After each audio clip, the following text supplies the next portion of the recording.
The battlefield was quiet now. Too quiet. Smoke drifted to the broken ruins like ghosts refusing to leave. The ground was scorched black where plasma fire had torn through stone and soil alike, and the sky was still streaked with the fading trails of starships leaving orbit. The war was not over, but the battle was. Somewhere amid the wreckage, Marcus searched for survivors. His rifle hung loosely over his shoulder. The adrenaline had long since burned away, leaving only a dull, bone-deep exhaustion. That was when he heard it. A sound, soft, uneven. A voice. He moved toward the collapsed wall where twisted metal and shards of alien architecture lay piled in grotesque shapes. "Help, here." The words were faint but unmistakably feminine. He shoved debris aside, careful but quick, and finally saw her, an alien warrior in full battle armor, trapped beneath a slab of stone. She was unlike the others he had fought beside today. Taller, lithe but powerful, with iridescent scales glinting faintly under the soot. The armor she wore was cracked, scorched from blaster fire, and a long gash across her side leaked dark blue blood. But it was her face, or what little he could see of it, that stopped him cold. She wasn't like the hardened soldiers he had met before. Her eyes, a strange shade between gold and green, were wide with pain and fear. "Hold on," Marcus said, kneeling beside her. "I'll get this off you." He lifted the slab with a grunt, muscles trembling. The alien girl gasped when the weight shifted, but she didn't cry out. He dragged the stone aside and finally saw the rest of her. She was breathing hard, too hard. Her armor plates shifted awkwardly with each breath, like a vice slowly crushing her chest. "Please," she said, her voice trembling now. "The armor, I can't breathe." Marcus froze. He'd heard rumors about the Carissian armor suits, how they sealed tight for vacuum combat, how they could keep a soldier alive even in space. But he'd also heard what happened if the systems were damaged. Sometimes they locked up. Sometimes they didn't open. "All right," he said, forcing calm into his tone. "I'll get it off you. Just stay still." Her eyes flicked to his. There was trust there, or maybe just desperation, but she gave the faintest nod. Marcus studied the armor. The clasps weren't designed for human hands. Alien tech, organic curves, interlocking plates that seemed to grow out of each other like bone rather than metal. But he found the release seams along her sides and began working on them, fingers slipping over unfamiliar mechanisms. The whole time, he could feel her trembling. One piece came loose with a hiss of release pressure. She gasped sharply, like she hadn't taken a full breath in minutes. Marcus kept working, piece by piece. Shoulder plates, chest plating.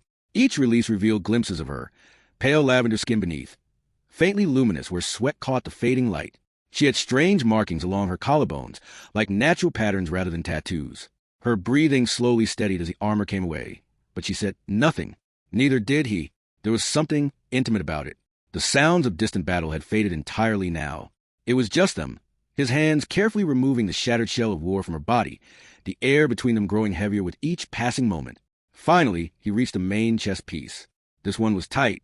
He tugged carefully, conscious of her wound along the side. "Sorry," he murmured when she winced. "It's fine," she whispered. Her voice was softer now, like the fight had drained out of her. The armor finally came free with a snap of broken locks, and she exhaled shakily, chest rising and falling in deep, grateful breaths. For the first time, Marcus saw her fully without the mask of war, and she was beautiful, not in the way humans were, not in a way he fully understood. Her features were alien, slightly too sharp, her eyes too large, faint bioluminescence tracing the lines of her veins like starlight under skin. Yet there was a grace to her, a fierce kind of elegance even battered and bleeding. She met his gaze, holding it for a heartbeat longer than necessary. Then she looked away. "Thank you," she said softly. Marcus nodded. "You're hurt. Let me—" "I'll live," she interrupted, though her voice lacked conviction. He tore a strip from his own sleeve and pressed it gently to the wound along her ribs. She hissed, but didn't pull away. For a long time, neither spoke. The night wind moved through the ruins, carrying the smell of ash and metal. Somewhere far above, ships rumbled like distant thunder. Finally, she said, "You are human, yes?" "Last I checked." Her lips curved faintly, though it wasn't quite a smile. "I fought beside many today. Few survived." Marcus hesitated. "Yeah, I notice." She studied him then, eyes lingering as if trying to memorize his face. "You stayed when others ran," she said. It wasn't a question. He shrugged. Didn't feel right to leave anyone behind. Silence again. But this one felt different. He could feel the weight of it, like words unspoken were hanging in the air between them. She shifted slightly, wincing at the movement. The remnants of her armor lay scattered around them like a broken shell. Without it, she seemed smaller, vulnerable. And yet, there was still a strength in her posture, a pride she wore like another layer of armor he couldn't remove. "What's your name?" he asked quietly. She hesitated before answering. "Saelira." He nodded. "Marcus." Her gaze softened. "Marcus." She tested the name slowly, as if tasting it. The wind picked up again, carrying a chill. Without thinking, he shrugged off his jacket and draped it gently over her shoulders. She blinked in surprise. For warmth, he said quickly, suddenly self-conscious. Saelira didn't refuse. Her fingers brushed the fabric lightly, as though unfamiliar with such gestures. On her world, maybe no one bothered with small kindnesses like this. For a long while, they just sat there, two strangers amid the wreckage of a war neither had asked for. And slowly, Marcus realized his hands were still shaking. Not from fear or exhaustion, but from a memory of how it felt, peeling away her armor piece by piece, feeling her heartbeat quicken under his touch. It had been necessity, nothing more. And yet, something had shifted. He wondered if she felt it too. Her eyes met his again. This time, she didn't look away.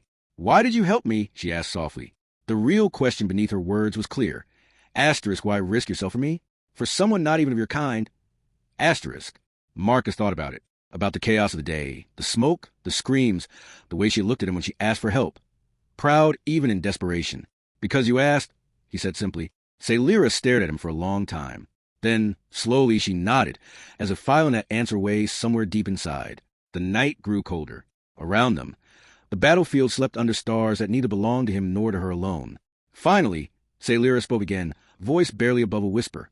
"When this war ends," she paused, searching for words in a language not her own, "I would like to see your world, to walk where there is no armor, no smoke." Marcus felt something tighten in his chest. Hope, fragile and unexpected. "I'd like that too," he said. They sat together until the rescue ships came, her shoulder brushing his just enough to feel real, enough to promise that maybe, just maybe, there was something waiting on the other side of all this destruction. Something worth surviving for.